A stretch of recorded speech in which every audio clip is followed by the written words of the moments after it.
Well, it looks like we're getting people in. For people that are joining, what's up? What's up, everybody? I'm Ryan O'Hara. Over here on the left is Rishi Mather. I don't know if he's on the left for everybody. He's on my left. What's up, Rishi? What's up? You're on my right, so yeah, I'm on your left. Okay. And below us is a man who has, in his bio, it should say that he's run into buildings and saved kittens when the building was on fire. It'd be really weird if the building wasn't on fire. He runs an amazing training place, a training company that helps people in sales development, leadership. I have been a long follower of his for a long time. At LeadIQ, we've been doing these things since the pandemic started called B2B Tonight. And it's basically normally a late night talk show format where Rishi and I will do a comedy bit. We interview someone and ask them stuff. Because we only have 20 minutes today, we're going to jump right into the interview with Richard. But the big theme for today... It won't be funny at all. No, absolutely not. In fact, the big bit for today, the shortest bit we've ever done is having Rishi in this meeting in the first place. Look at his hair. What are you doing, Rishi? It's the same hair as you have, just different color, all right? Yeah, but listen, I have the hair of a teen. Shut up about hair. I have the hair of a teen idol. What do you have? Hey, Richard, you look great with a hat, okay? Don't look be down on yourself. fantastic. You look like a director. You look like somebody in power and charge. He looks like a Muppet. So anyway, what we want to do today, let's get to the business, I guess, as the kids call it. We're going to talk today during this talk about one-on-one coaching sessions, because a lot of you that are out there are managers or people that want to be managers someday and figure out how you should be coaching your reps one-on-one. Richard's really passionate about this topic, and I think it's really great. Here's the other cool part. Later on today at the LeadIQ booth, we're just going to continue doing an interview, and it's going to be questions. You can come in and ask questions about managing stuff. You can participate in chat. You can ask questions here, but it's going to be a little bit limited and focused on one-on-ones. Later on, we're going to talk about all things under the sun with sales leadership if you want to ask some questions and stuff. If you want to see what our product does and stuff too, you can hang out there and we'll show you some stuff too. But let's jump into it, Richard. Let's start with the foundation here. Let's talk about what is the best way to deal with a one-on-one. How do you approach it in the first place? You're doing a weekly one-on-one with people that report to you. So one is you have to commit to them 100%. If you're doing Mondays as one-on-ones or Tuesdays or certain people each day, you cannot change those. They are set in stone, because if you don't, you're basically telling your rep that their time is not valuable. And this is the one place in sales, as a leader, your rep's time is always more valuable than your time. Always. So what I encourage people to do, if I'm a sales manager or an SDR leader or even a VP of sales, I tell my executive team, hey, these are my one-on-one times. I will not move them. The building can be on fire and I will not move them, particularly in a remote world. Because CEOs love to say, hey, I just need you for 5 minutes and we got to do this for the board. And it's like, board's got to wait, right? CEOs got to wait. And as a sales leader, the beautiful thing about being a sales leader is that you can easily say, look, the best thing I can do for all of us to make more money is spend time with my team. And those are my one-on-ones, and I will not move them, period. So that's the first thing I would encourage people to think about and like own that shit in a militant way. So people blow off one-on-ones all the time. They do stuff that's short. Don't do that. Rishi, by the way, I'm sorry. I canceled our one-on-one today to do this, by the way. I'm really sorry. Three times. Listen, that doesn't matter, okay? No, but seriously, like, I think I'm guilty of this too, or like, I'll just be creative with stuff and throw it out and do it. In a remote time right now too, we're all isolated and you're not getting that normal drive-by conversation with your manager. So one-on-ones are even more important today. Yes.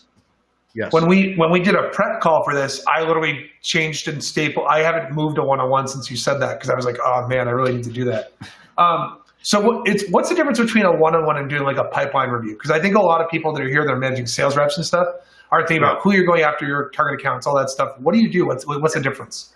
Well, there's a couple of ways that I would tell you to structure your one-on-one. So the first, before we get into that, so one is sometimes you have one-on-ones that are weekly. Sometimes you have them that are bi-weekly. Some reps, your new reps, might get them weekly. They might even get 2 a week. Oftentimes in the office environment, one of those was a drive-by, as you alluded to. Right? Your veteran reps may not need or want one every week. I think you make it available and you say, look, it's up to you as my veteran rep. If someone comes along and says they need to have a sales call, blow off my one-on-one unless you want me there. Like, I'm happy to join you on a sales call, right? So one, make sure you understand that weekly, bi-weekly, those kinds of things, at least twice a month. Once a month is not good enough. Sorry, field reps, doesn't work. Pipeline, you do not talk about deals on a one-on-one. You don't. You do not talk about deals. You can talk about challenges as a whole of like, hey, of your 3 best deals, what's the consistent challenge you're having? Is it around negotiation? Is it around asking for next steps? Stay out of the weeds, but then it becomes, that's the coaching moment. So try to find a theme for it. There are structures of 10 minutes for the rep, 10 minutes for you, 10 minutes about the week ahead. Sometimes it's 15 minutes. I don't think one-on-ones need to be an hour. I try to make them 30 minutes because you need to go fast and quick. Otherwise, you're both just sitting there listening to yourself talk about how wonderful you think you are, right? Which of course we are, but we need to control ourselves. So defining what that looks like, right? Look, if you've got weekly one-on-one, look, 1 week it could be about, coaching and stuff. Another week could be about career pathing. Maybe it's a book they're reading, you're trying to coach them on that. Maybe a third week of one-on-ones, you can talk about a couple of pipeline things, like maybe it's the end of the month or something like that. You can do those things, but I don't want you getting into the weeds of deals in a one-on-one. So for me, it's about professional development. It's about answering their questions. It's about getting their ideas. What do you think we need as an organization? This is their time, right?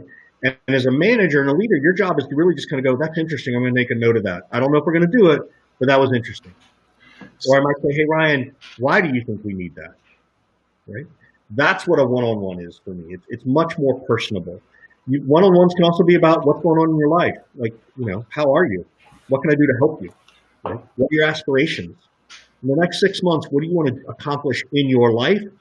And what can work do to help you affect that? You want to take a vacation, you're planning for Christmas, you're planning what can I do to help you make your Christmas or holiday season? I'm Jewish, so Hanukkah, or whatever your religion is. What can I do at your job to make sure you have that amazing moment with your family?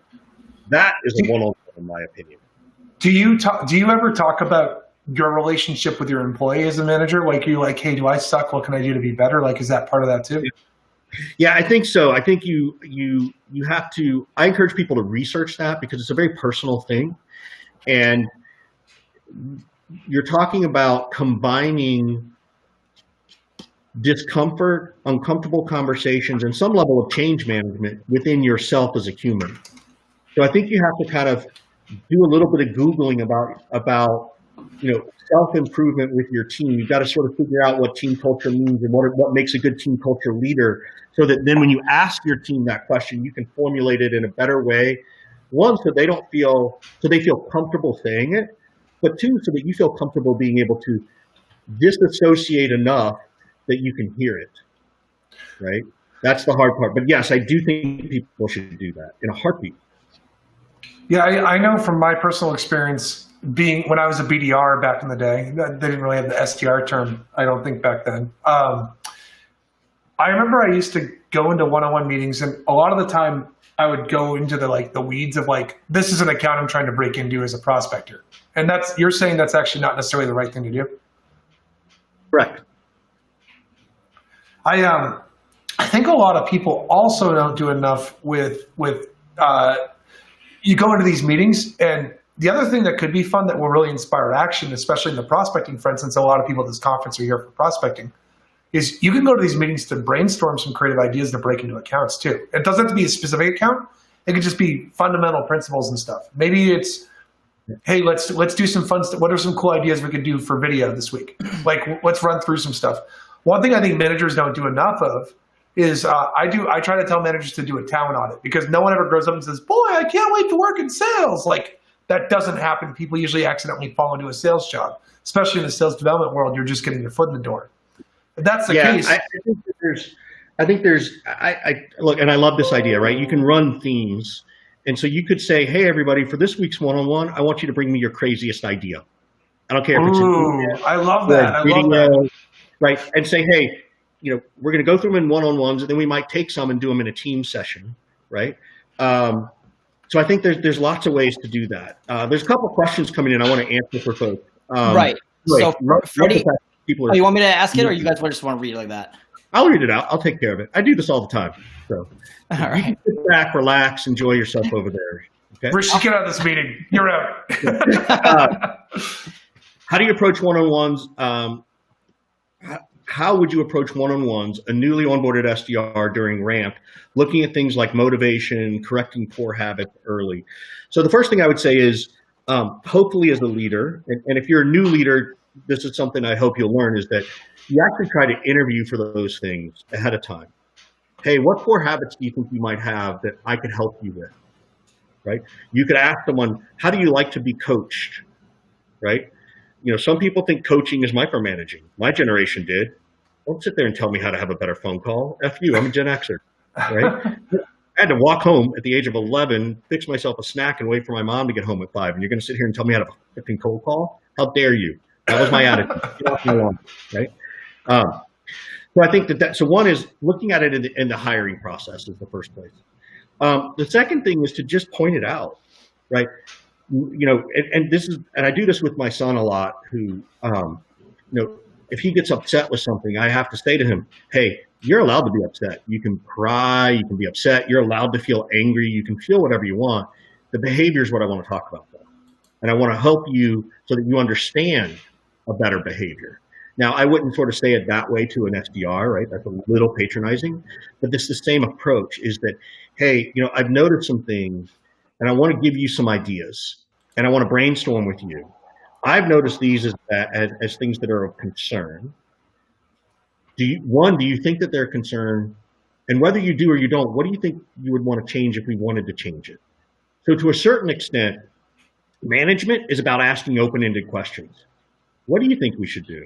How should we do it? How much advice do you want?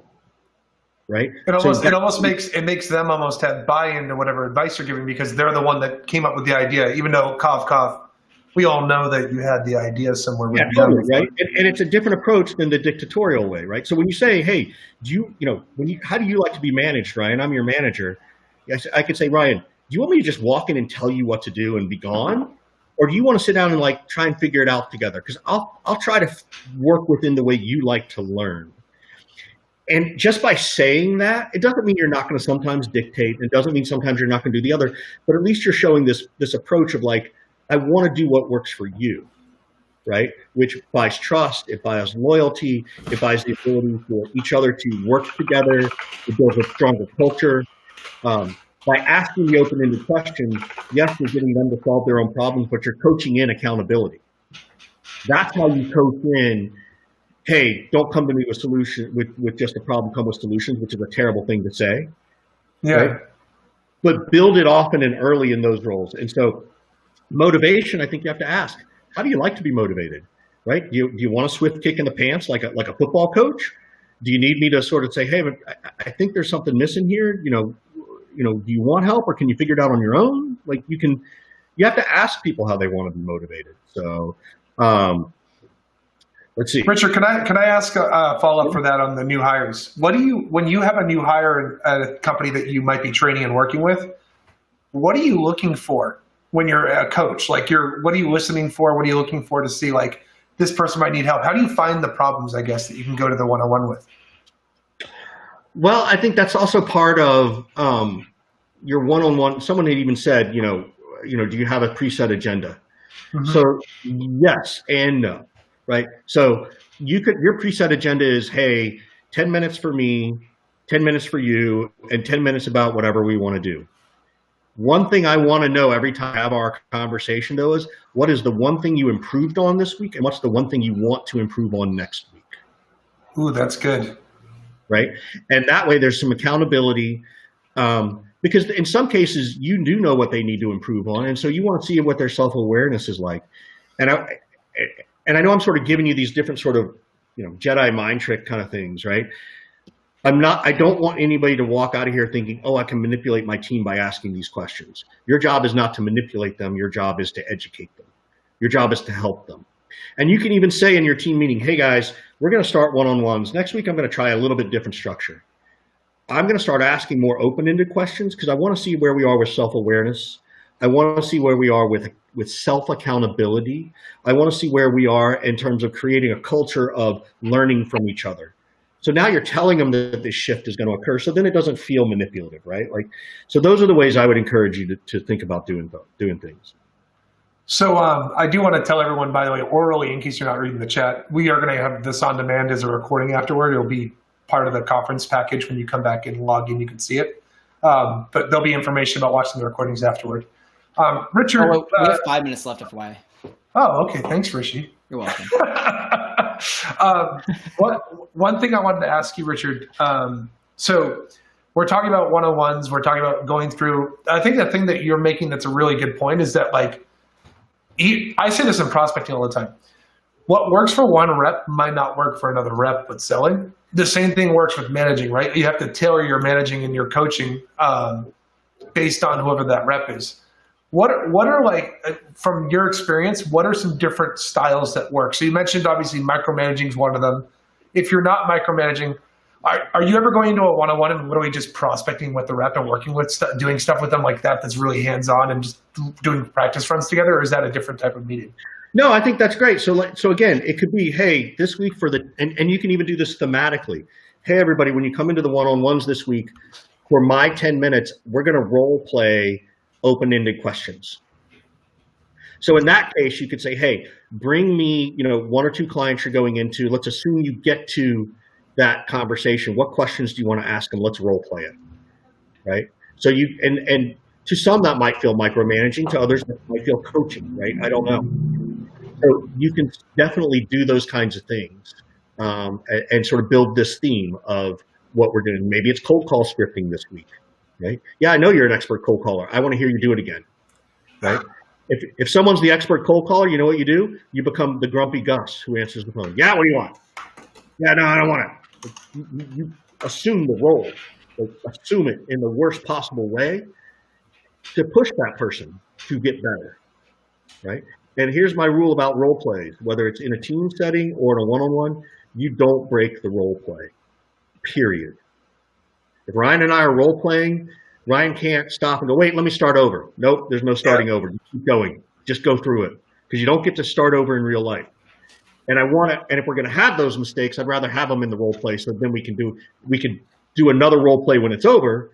But I want Ryan in that moment to be uncomfortable and want to start over, because at some point that same level of discomfort will occur in real life. And it may not be the same part of the role play, but I want him to realize, oh shit, I can't stop. I got to keep going forward. How do I encourage Ryan to think through the problem and work the solution, right? Work the problem. So anyway. I think, by the way, last call for questions if people want to ask anything for you, because we got a couple minutes left. I think another thing you could do also is if you're on one of those teams that uses some sort of call recording software or something where you're listening to cold calls, maybe you're using one of the sales engagement platforms or something, I highly recommend, if you're a manager, listen to some of those calls and write down things and set them up for mock calls. And you should just be reading verbatim the things that actually get said on calls. Because oh, go ahead, sorry.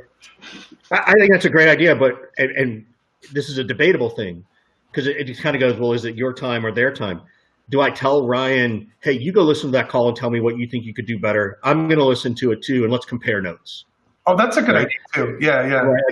That's a fun one-on-one, I think, because it drives self-awareness. You're not trying to embarrass anybody. You're not doing it in front of a team, although sometimes, and not from an embarrassment perspective, but in a team environment, it is encouraging to do that, because then the team can give coaching versus the manager, right? If you've got that kind of great culture. So that's my thought around that. I love that idea though, Ryan. Yeah, like it's just, I think a lot of the time you hear people do these role play stuff during one-on-ones and they're too, it's too easy. You know what I mean? Or it's either too easy, or a prospect would never say that. It's because you work at this company that you're saying it. You want to act like, for example, when you're the rep or you're the manager and you're going and doing a role play, you already know the space really well. But hey, Ryan, stop. Cold call me right now. Hello. Hey, is this Richard? This is. Hey, Richard. What am I selling? I got to think. Can't break the role play. Start over. Okay. Hello. Hey, Richard. How's it going? Good. How are you? Who's calling? This is Ryan from LeadIQ. I actually was looking at your LinkedIn. I saw you were doing some sales training stuff, and I was curious, how are you guys getting people to go to those meetings? Hey, Ryan, stop right there for a second. Do me a favor. Stand up. Seriously, stand up. Yep. You ready? I was, all right. Do it. No, stand up. Stand up. Stand up. Okay. People are going to see me. It's weird. Right. But that's okay. But guess what? They don't see you on cold calls anyway. Do it again. Start over. Hello? Hey, is this Richard? This is. Hey, Richard. This is Ryan O'Hara calling from LeadIQ. How's it going? Good, man. How are you? Good. I wanted to ask you something really quick. I only have a couple. I only want to take up a little bit of your time. I was curious if you're trying to get more. Right. Yep. So stop right there. So here's, now you can sit down. So Simon says sit down. So this is what I mean by role play, right? By the third time, Ryan was standing up. He's a little bit more in his natural spot. His tone changed. His pace changed. I know Ryan well enough to know that Ryan was much calmer by the third one. Yeah. I was waiting for the third one. Yeah. I just was off guard the first one. Well, that's the point. That's why I did it. That's how I want, if we're talking about role playing, that's how you role play. Nope, Ryan, can't break role play. And even though I said you can't break it, I made him start over. And I repeated it because part of it is, how do I get Ryan to hyper-focus on what he's doing, hyper-focus on how he's doing it, how he's sounding, without him even realizing it.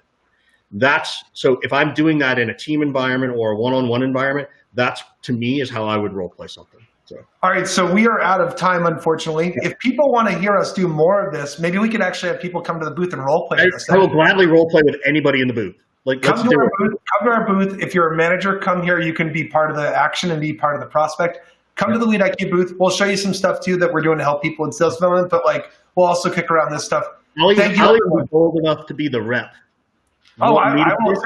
I'm fine with it too. It'll be fun. We should have Rishi do it too. Yeah. All right. Thank you very much, everyone, for coming on. Thanks, everybody. Appreciate it. Look forward to checking you. Yeah, we'll see you in a little while. I don't know how to end the session now. I'm going to hit the lead button and hope it works. Bye, everyone. See you soon.